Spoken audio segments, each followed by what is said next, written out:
Hello and welcome to the Sunshine Parenting Podcast, where each week we talk about ideas for raising kids who become thriving adults. I'm your host, Audrey Monkey.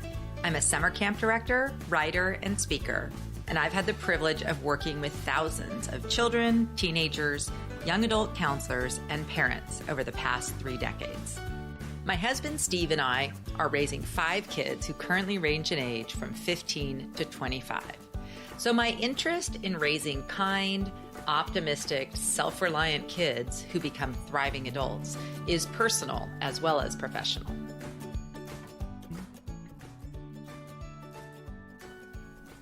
In episode 66, I'm talking with Signe Whitson. Signe is the Director of Counseling at the Swain School in Allentown, Pennsylvania. She's also an internationally recognized author and speaker with 20 years of experience working with children, teens, and families.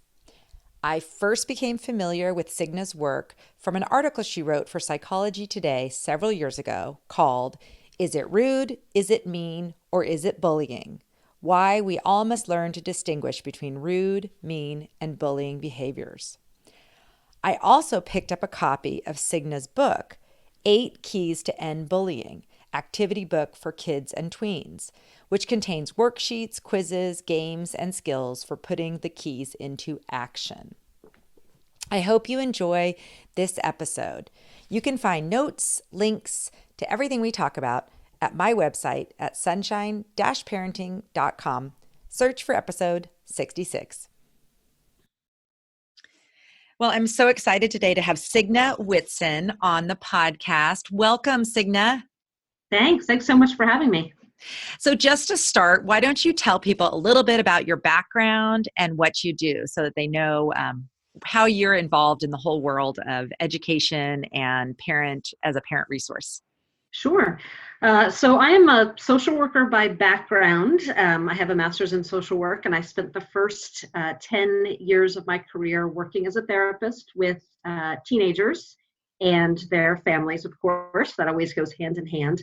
And then I spent a number of years training counselors, teachers, parents, anyone who lives and works with kids on different mental health aspects of reaching and effectively teaching, forming positive relationships with young people.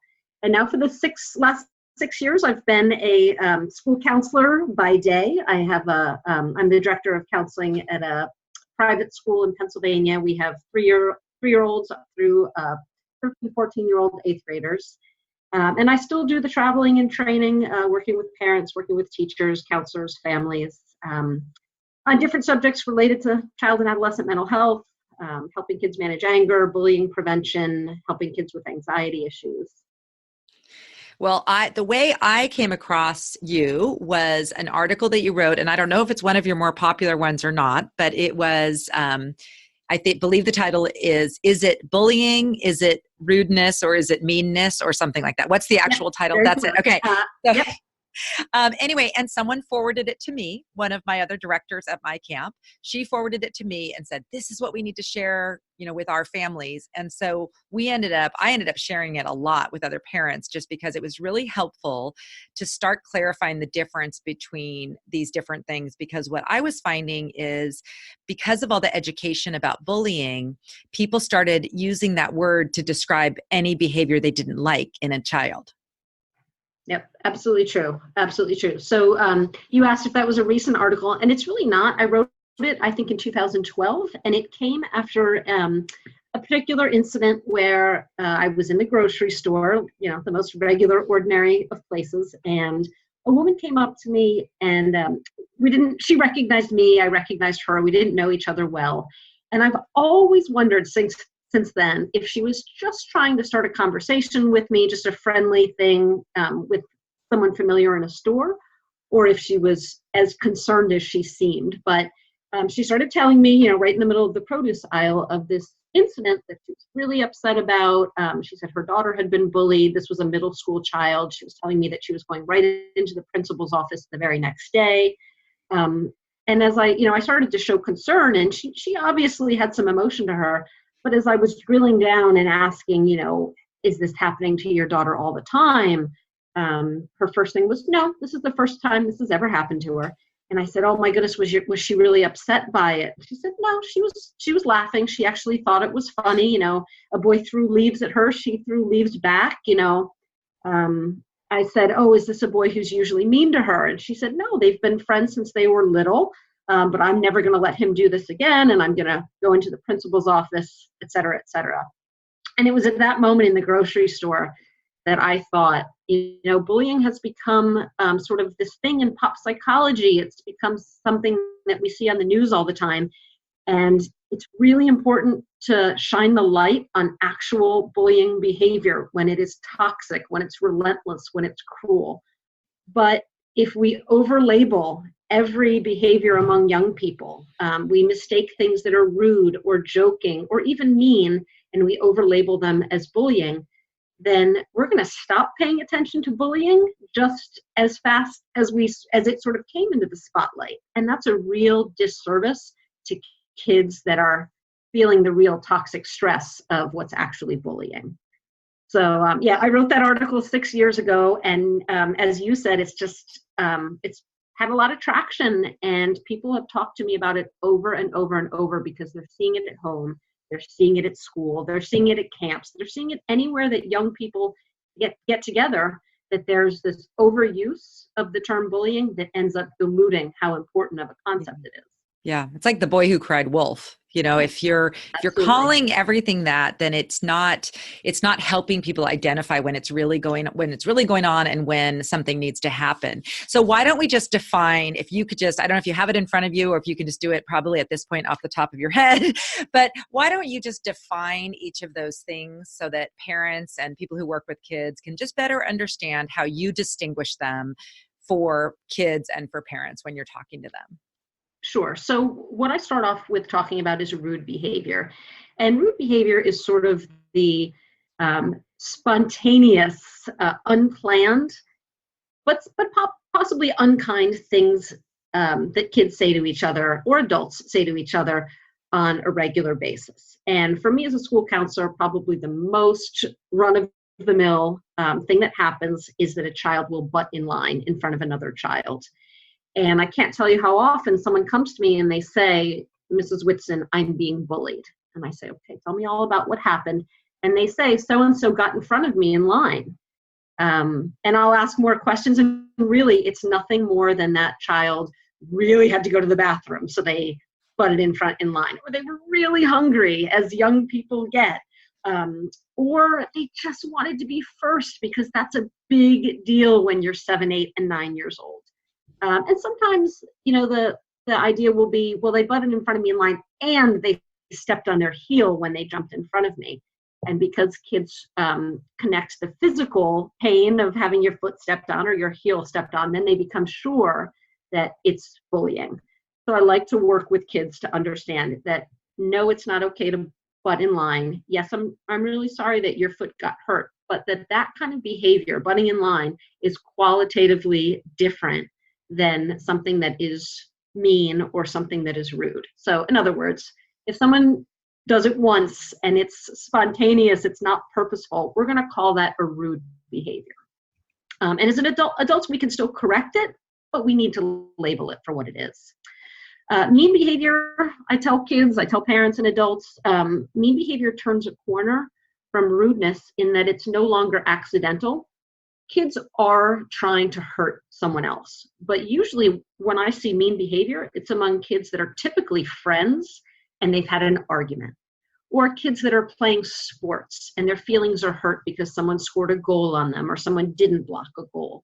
And so in the moment, they will say something on purpose to hurt someone's feelings. And maybe it's, "You stink at soccer."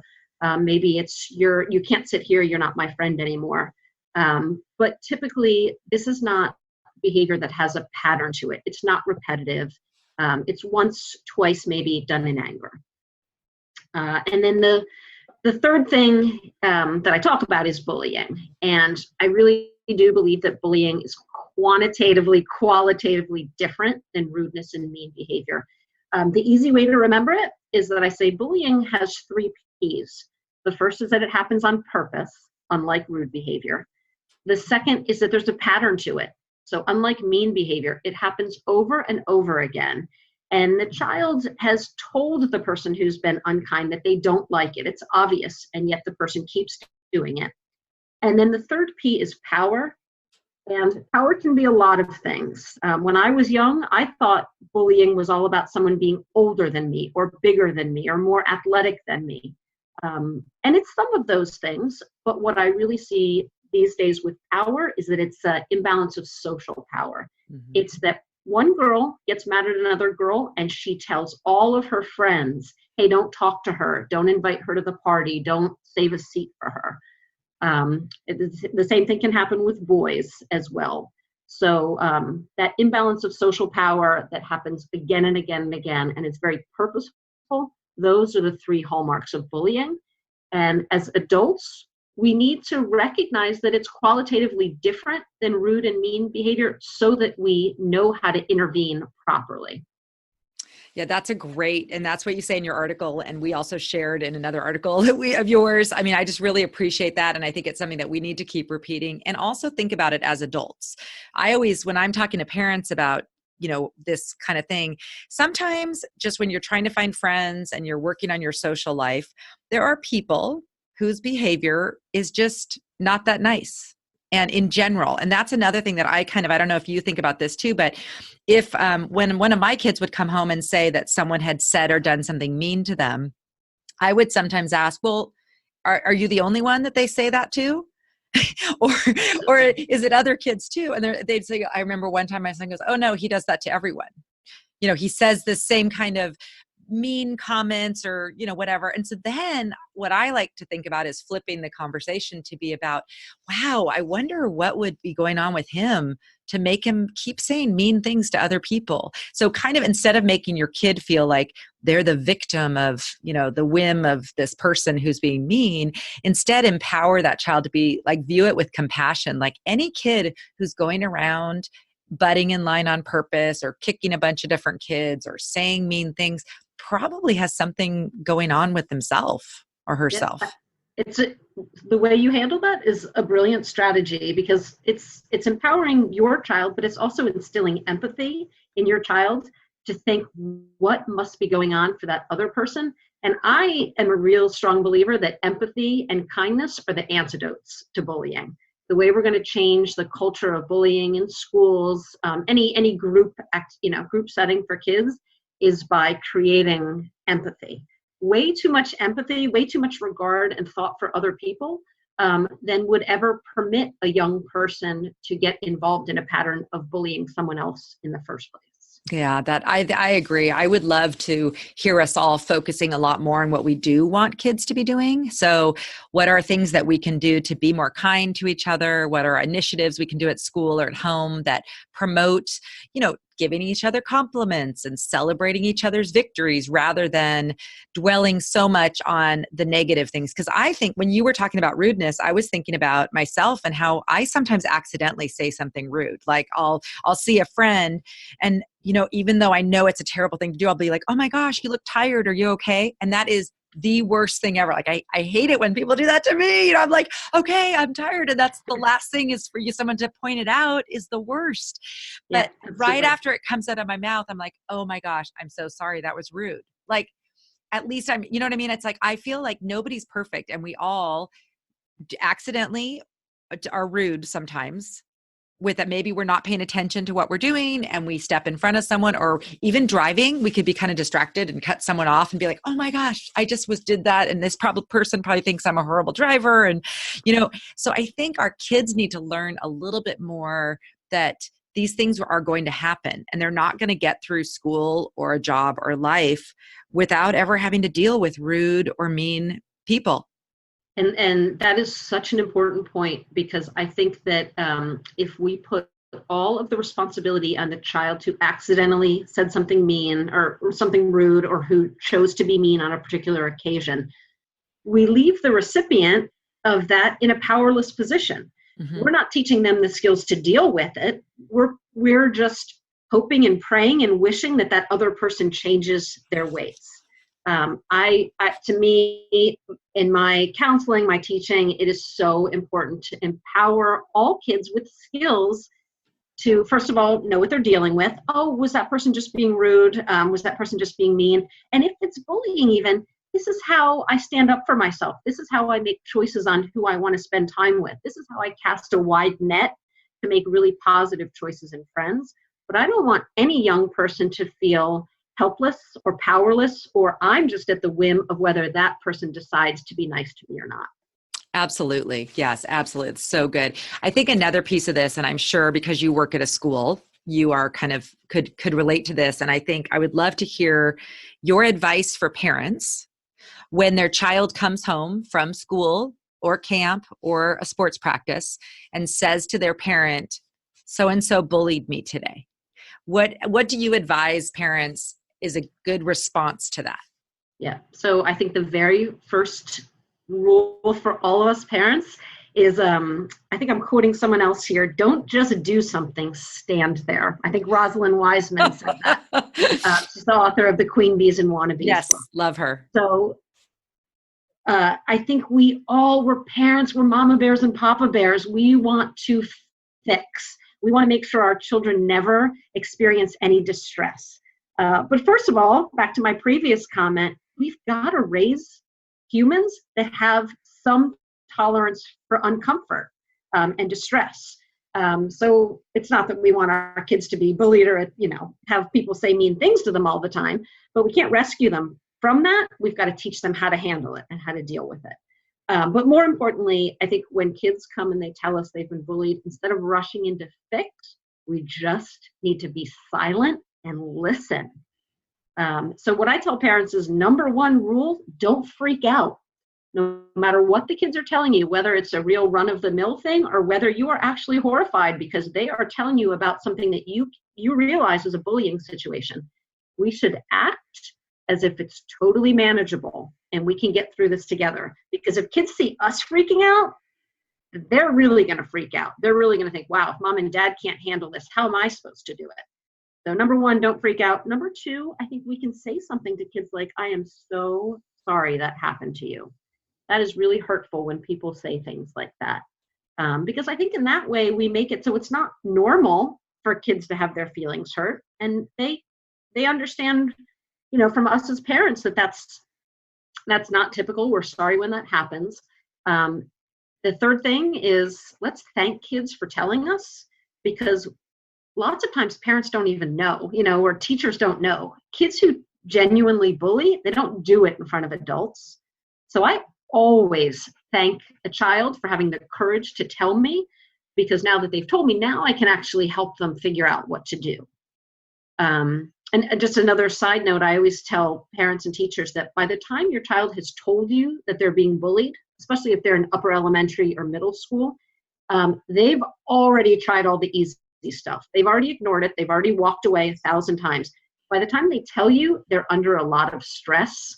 So believing them, thanking them for coming to you, expressing your sympathy is really, really important. And then I think after we do all those things, the next most important step is then you can start the fixing. But instead of us as adults telling kids this is what to do, I think we need to ask kids, what have you tried? How do you think you can handle this? And I like to encourage kids to brainstorm, because then they get the real ownership of, and they develop the skills for how to handle conflict. Oh, I love that. I love that answer. And that's exactly what I agree. It's funny because at camp, especially residential camps, kids might write something in a letter. And several years ago, a camper wrote in a letter, I'm being bullied. And the mom called, and it's a little bit difficult because they're not talking to their parent. And so of course we're like, oh my gosh, what's going on? This is crazy. And the mom is, really upset. So I went and found the kid right away, and I walk up and he's on the deck of his cabin playing cards with some other kids, and he looks fine. And, so then I go, hey, when you're done, can we chat? So then I go, okay, so, how's camp going? He's like, oh, great. And I go, how are you getting along? Oh, we all like each other. And I said, oh, well, your mom called because she said, you wrote that you're being bullied. I go, what's happening? And he sat there for so long trying to remember what it was that he had written about. And he goes, well, this one time, these two guys were playing a card game, and I asked them to play a different game, and they didn't want to. And then he goes, and another time we were in a van and the kid in the seat behind me touched me on my shoulder. And I said, oh, so those were kind of, you really wanted to play this other game and you were annoyed by the kid on the shoulder. I go, did this happen again? No. And then I said, have you ever not wanted to play a game that one of them wanted to play or done anything kind of annoying? And he goes, yeah. I go, so it was just that was what, and this was probably like 7 years ago. And I think it was when the whole anti-bullying thing got very prevalent in schools. And so I remember at the time just going, oh my gosh, we've gotten to the point where a kid, he's reporting to his mom via letter, something that sounds so terrible, that is very much kind of normal interaction between kids that happens, that's just kind of not getting your way. And it was a really eye-opening thing for me also, that sometimes what kids report to their parents, and I don't know if you find this too, sometimes the relationship is thus that they're so used to their parents getting really excited and kind of overexcited about things that are going poorly, that they see that's a really good way of getting their attention. I know that sounds counterintuitive, but I think there's sometimes parents feel a great deal of, like they feel good about jumping in and rescuing and helping with things, to the point that the kids, they start developing this kind of weird thing where the kid is likely to tell them first about something that went wrong rather than, oh, I made these 5 new friends. Absolutely. I think our brains are hardwired to focus on negative experiences instead of positive ones. So the most typical thing, when parents, if it's just a school day, parents say, how's your day? And the young person says, fine. And then if the parents probe more, the kids don't go for all the things that went well. They'll, oh, okay, my parent's looking for a detail. Our brains are wired to think of the thing that went wrong that day. But then as parents, our parent brains are wired to be on alert. Is someone hurting my child? And our protective instincts come in. So I think, biology plays a role here where in a not helpful way, where kids will focus on the negative and we will overreact. And the word bullying to adults, it puts the fear of God in us like never before. I think if I went home 30 years ago and told my parents I was being bullied, they probably would barely have noticed. And if they did, they would have asked me, well, make sure you go work it out with them. But it's not like that now. The word bullying has a different quality.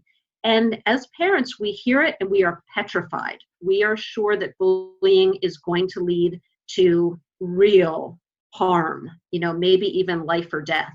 And so we respond. Right. And, again, that's the important for differentiation, because for some kids, bullying really can become a life and death situation. But for most kids, what's going on doesn't rise to that level. It's normal, everyday conflict that kids are going to experience their whole lives in different kinds of settings. And we need to be able to prepare them to deal with that independently and with some dignity, instead of rushing right to the worst possible scenario from the get-go. Oh, I love that. As you were talking, I was thinking about when I was a kid, I think it was more that the noun bully was used. Yes. But maybe I'm not thinking, but I just remember we kind of would say, oh yeah, that guy's kind of a bully, like, or something. And it kind of referred to someone who's maybe kind of mean or did stuff. But I think even in our language, the way we use it, it's just much more prevalently used now. Well, a child does something unkind and we say he's a bully. So just as I educate my students on the difference between rude, mean, and bullying, included in that conversation, I tell them bullying is a verb. It's not a noun. Bullying is something that a child makes a choice to do, but that doesn't mean that's who they are. That doesn't mean that's who they always are. I know some of the nicest kids in the world, some of the ones I would legitimately call role models, but they get caught up in a moment. They get caught up in a friend they want to impress, and they act like bullies at times.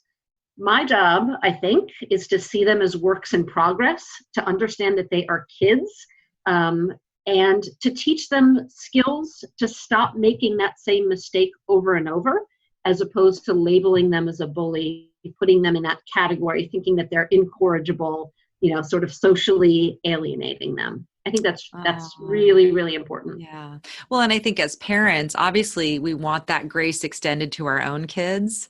So we need to help our kids learn to extend that to other kids as well, because, none of us want to be judged or labeled by our worst mistake. And Absolutely true. I And think, we all yeah. make those Oh, I mistakes. know. And we even the way we talk about adults, oh, he's a thief, or, he's a criminal, or whatever. He's an ex-con. I mean, even when we talk about adults in our vernacular, we often talk about people as a noun that's describing one thing that they did, not their whole person. So I love that. Well, your school is so lucky to have you.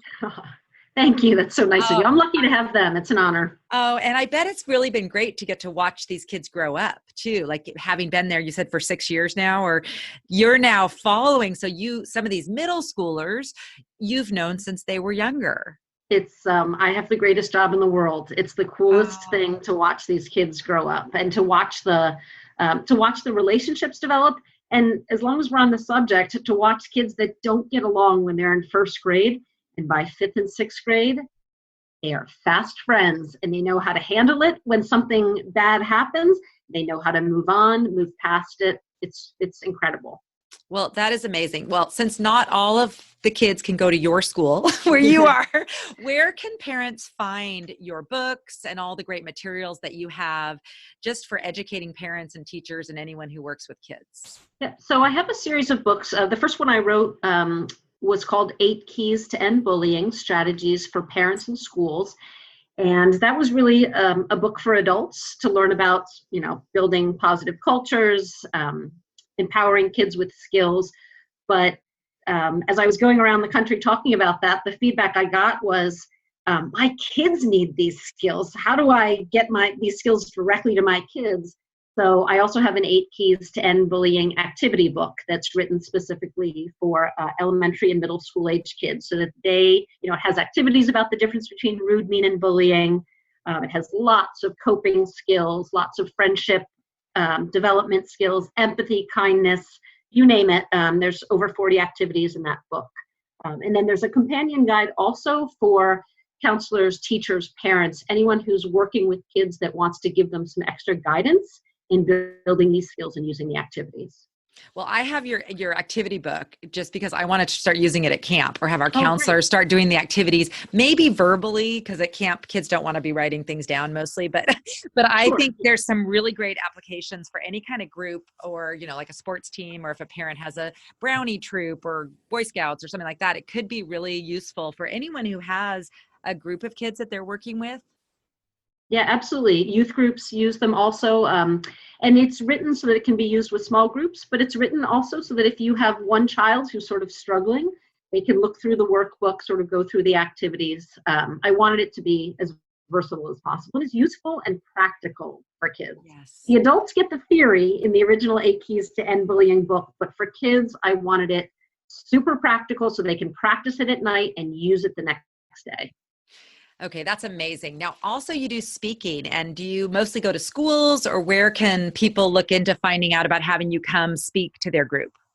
I have a website, which is signewhitson.com, but I know that doesn't help your listeners very much because that's not the easiest name, but it's www.signewhitson.com.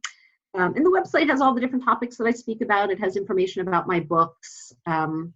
Usually when I'm going around, I'm either at schools, but also just different youth organizations, anyone that has kids and that sort of is in it with us in raising good human beings and helping kids just learn the basic skills of how to be in a group, how to manage the conflicts, the ups and downs of daily friendship. And as it gets to older interactions, people that you live with, people that you work with. Well, as I said before we started recording, I'm excited to get you into the camp world. And since you must have some time off during the summer from school, it's I a good do.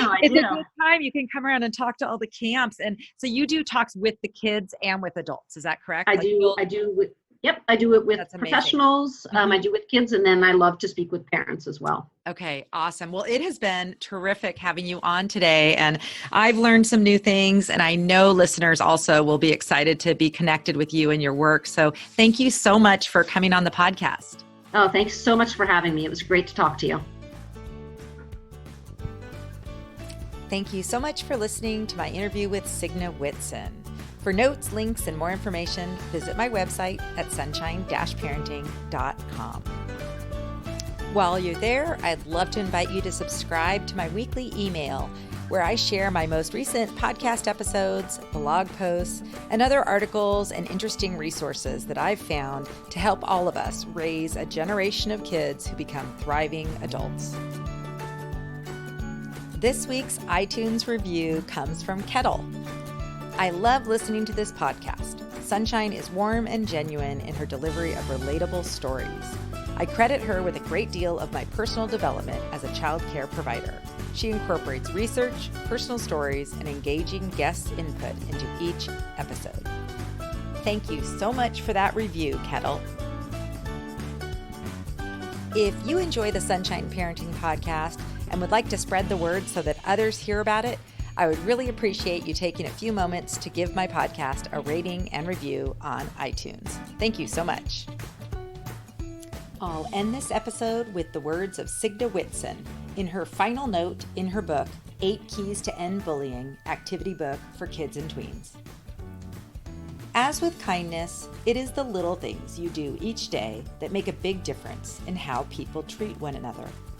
Always remember the importance of a smile in the hallway, a friendly hello, a text to say hi, or a hug to make someone feel valued. Thank you for putting in the time, thought, and effort to make all of our days a little kinder and a lot more fun. This podcast is a proud member of Parents on Demand, a network of high-quality shows for families just like yours. Download our free network app on Apple and Android and listen to your favorite episodes on the go.